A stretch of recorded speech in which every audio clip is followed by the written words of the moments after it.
If you're wasting 20 hours a week, you're wasting $50,000 a year. And you are doing that right now. And it's because if you take people and you expose them voluntarily to things that they are avoiding and are afraid of, that they know they need to overcome in order to meet their goals, their self-defined goals. If you can teach people to stand up in the face of the things they're afraid of, they get stronger.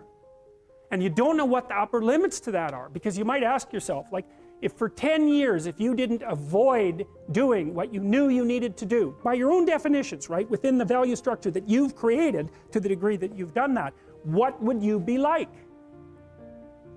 Well, you know, there are remarkable people who come into the world from time to time, and there are people who do find out over decades-long periods what they could be like if they were who they were, if they spoke their being forward. And they get stronger and stronger and stronger, and we don't know the limits to that. We do not know the limits to that. And so you could say, well, in part, perhaps the reason that you're suffering unbearably can be left at your feet, because you're not everything you could be, and you know it.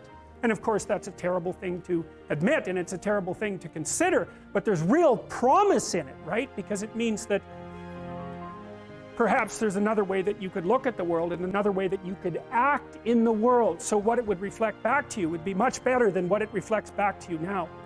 And then the second part of that is, well, imagine that many people did that, because we've done a lot as human beings. We've done a lot of remarkable things. For example, about 250,000 people will be lifted out of abject poverty, and about 300,000 people attached to the electrical power grid.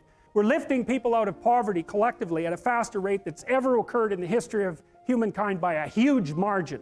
And that's been going on unbelievably quickly since the year 2000. The UN had planned to have poverty between 2000 and 2015, and it was accomplished by 2013.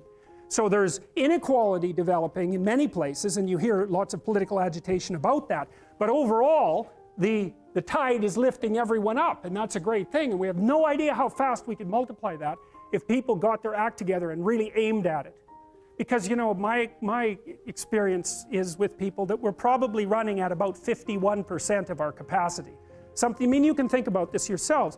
I often ask undergraduates how many hours a day you waste, or how many hours a week you waste. And the classic answer is something like 4 to 6 hours a day.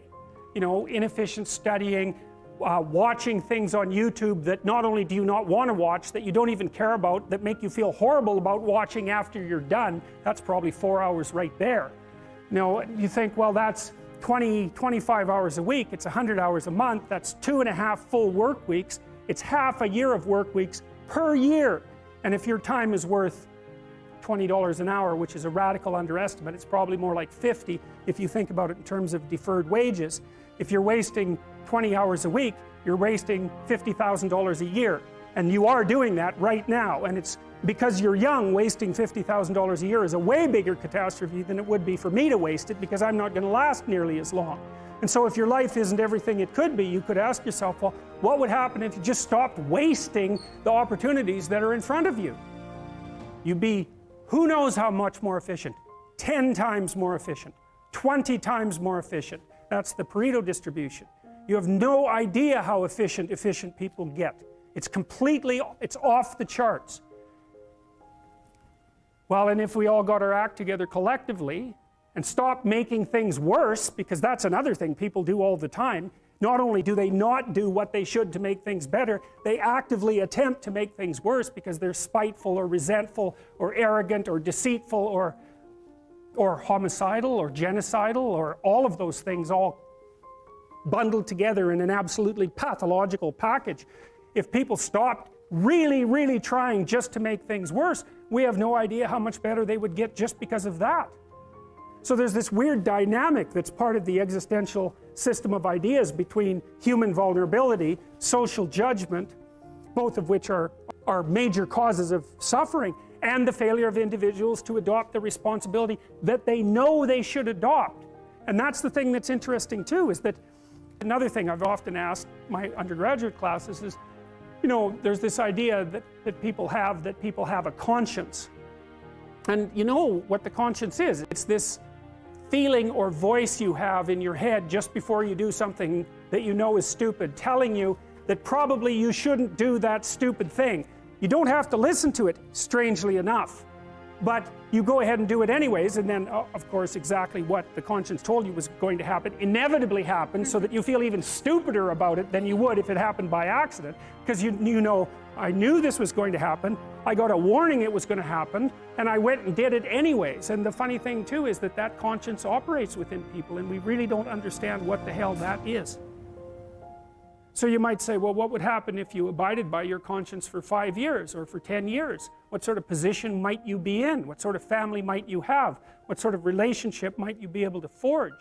And you can be bloody sure that a relationship that's forged on the basis of who you actually are is going to be a lot stronger and more welcome than one that's forged on the basis of who you aren't.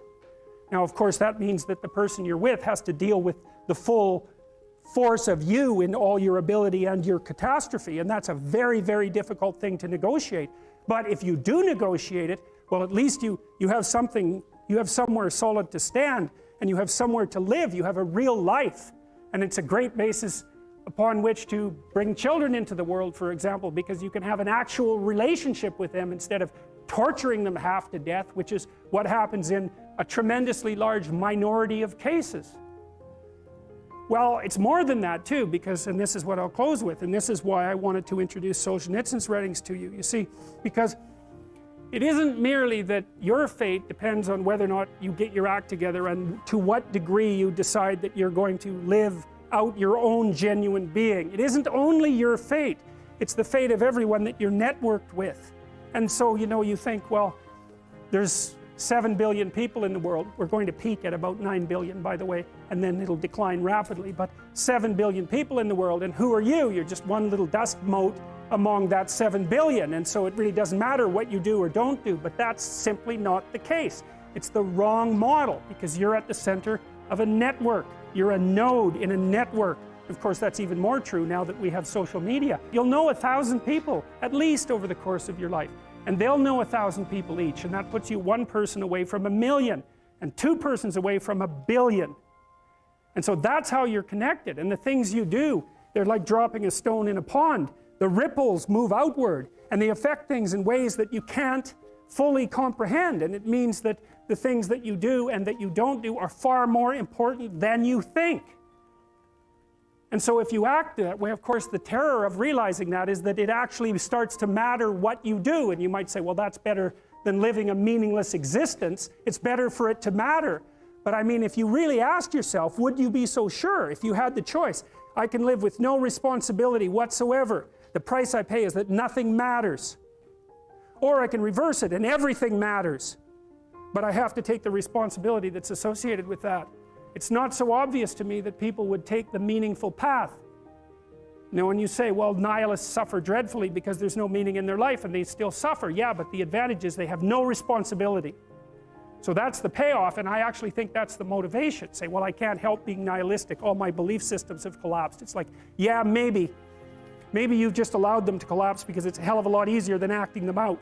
And the price you pay is some meaningless suffering, but you can always whine about that and people will feel sorry for you, and you have the option of taking the pathway of the martyr, so that's a pretty good deal, all things considered, especially when the alternative is to bear your burden properly and to live forthrightly in the world. Well, what Solzhenitsyn figured out, and so many people in the 20th century, it's not just him, even though he's the best example, is that if you live a pathological life, you pathologize your society. And if enough people do that, then it's hell.